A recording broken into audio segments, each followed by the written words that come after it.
अगर मैं आपसे कहूं कि बलेम शाह की चली हुई वो चाल, अरे बन चुकी है अब इसी पर ही बवाल। अरे नेपाल का जब से प्रधानमंत्री ये बलेम शाह बना है ना, तब से काफी ज्यादा चर्चा में है। अब भारत को भी लेकर चर्चा में आ चुका है। हाँ, क्योंकि इसने वीआईपी कल्चर को खत्म किया, इसने 8वीं 10वीं तक कोचिंग को खत्म कर दिया। लेकिन जब बात आती है भारत पर ना, तो ये कोई पॉजिटिविटी जैसे दिखाई नहीं रहा था। उसके बाद कहा भारत ले अब हम दिखाते हैं, और उसके बाद इनके ऊपर जो तड़ातड़ एक्शन हुआ ना, अरे भाई साहब ये भड़ाभड़ हो गए। इनकी जो पार्टी है, इनकी पार्टी के अंदर खुद ही इनका विरोध होने लगा। लेकिन सवाल ये उठता है कि आखिरकार हुआ क्या है, और भारत ने ऐसी कौन सी चाल चल दी है जिस चाल की वजह से बलेम शाह बेहाल हो चुके हैं। देखो यार, अभी बलेम शाह की सरकार है, वहां पर जो सरकार है उसको समर्थन प्राप्त है बलेम शाह का। और बलेम शाह अगर देखोगे तो कुछ दिन पहले भारत के लिए कुछ डिसीजन लेता है जो भारत के पक्ष में नहीं रहता। लेकिन हाल फिलहाल अभी नेपाल में क्या चल रहा है वो समझते हैं, फिर आप जानोगे मेन मुद्दा था क्या। देखो यार, सबसे पहली चीज ना, पेट्रोल और डीजल नेपाल में देखोगे तो 219 रुपया हो चुका है नेपाल की करेंसी के हिसाब से। और डीजल की बात करें तो 234 रुपया हो चुका है नेपाल की करेंसी के हिसाब से। लेकिन अगर नेपाल की करेंसी को इंडियन करेंसी में कन्वर्ट करें तो कितना होता है, तो देख सकते हो अभी अंतरराष्ट्रीय बाजार में जो कच्चा तेल है उसकी कीमत में काफी ज्यादा उछाल आया है।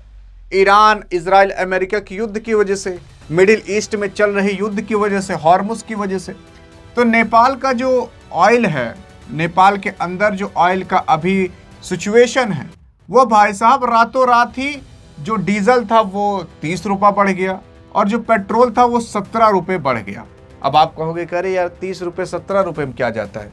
अरे 3 लीटर डलवा लोगे ना तो 90 रुपये खर्च हो जाएंगे, और अगर ऐसी 10 दिन डलवा लोगे तो 900 रुपये, तो किसी किसी के 9000 खत्म हो जाएंगे फालतू के ही।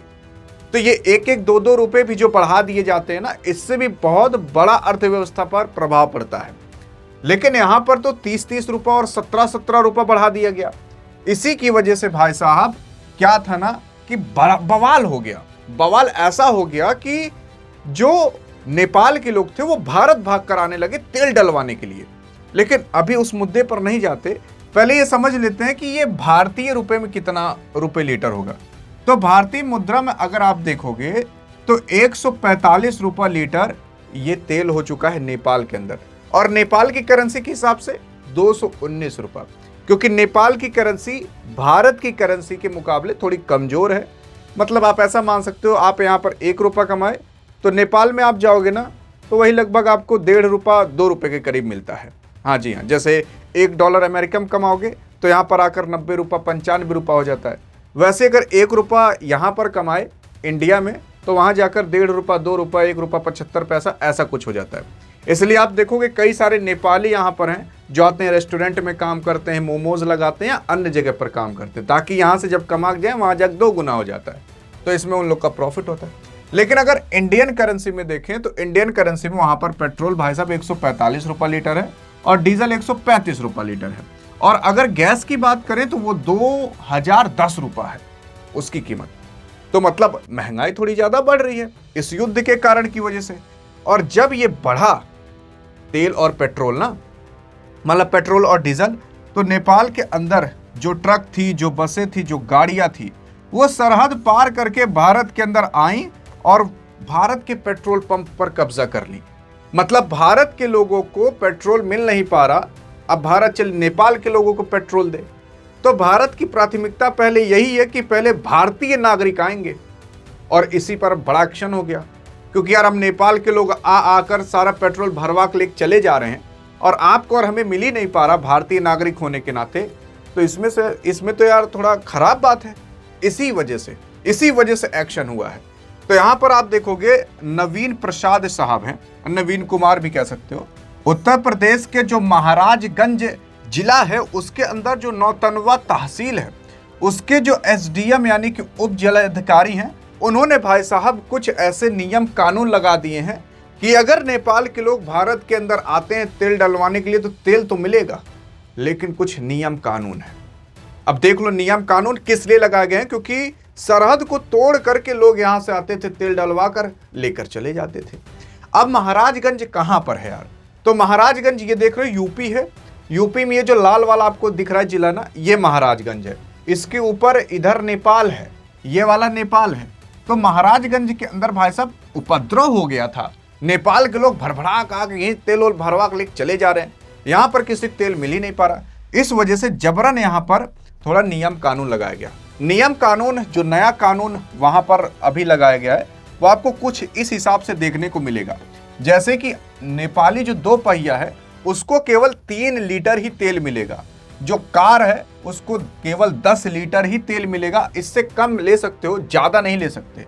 और जो ट्रक है उसको भाई साहब 20 लीटर महज तेल मिलेगा।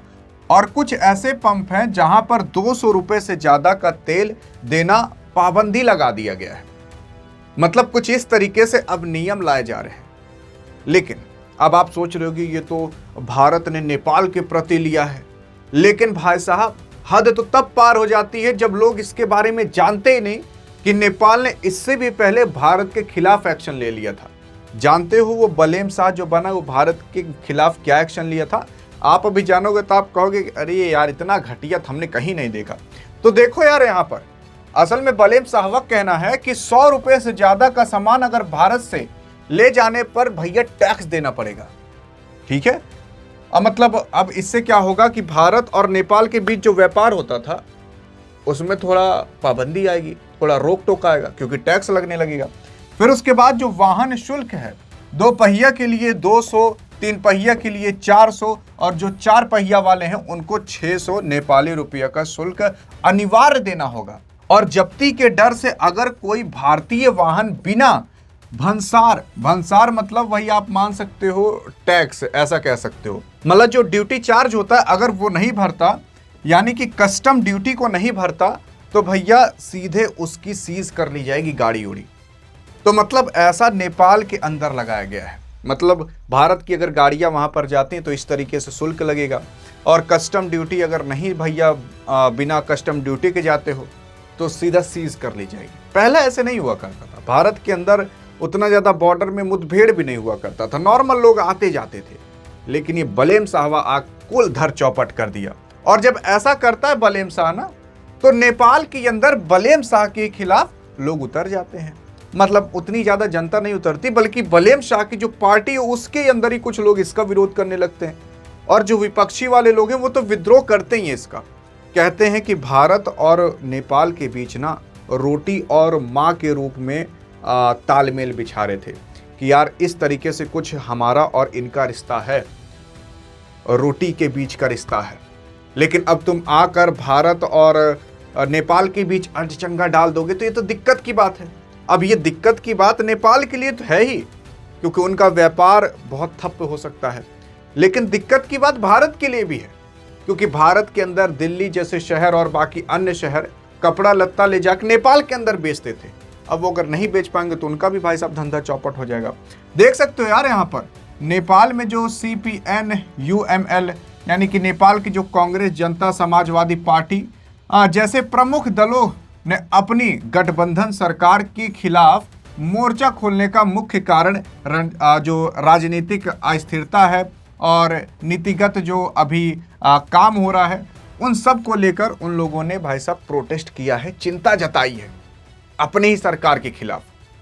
और इसी वजह से कहा जा रहा है कि जो बलेम शाह है भैया, वो ना तो नेपाल के हित में और ना तो भारत के हित में अभी जो काम कर रहा है ये काफी गड़बड़ कर रहा है। और मैं आपको बताऊं, अभी भारत की सरकार उधर ईरान में बिजी है, थोड़ा बंगाल में बिजी है। यही थोड़ा ठीक ठाक हो जाए तब इनको लाइन पर एक बार लगाए। बाकी आपको क्या लगता है कि बलेम शाह भाई साहब भारत के लिए अच्छा करेगा कि खराब? देखते हैं आपका क्या कहना है। लेकिन हाँ, अगर आप सोचते हो कि ऐसे इन्फॉर्मेशन मिलती रहे तो मिलते रहेगी। डिस्क्रिप्शन में व्हाट्सएप चैनल का लिंक है, और इस वीडियो में तो मिलेंगे। तब तक लिए जय हिंद, जय भारत।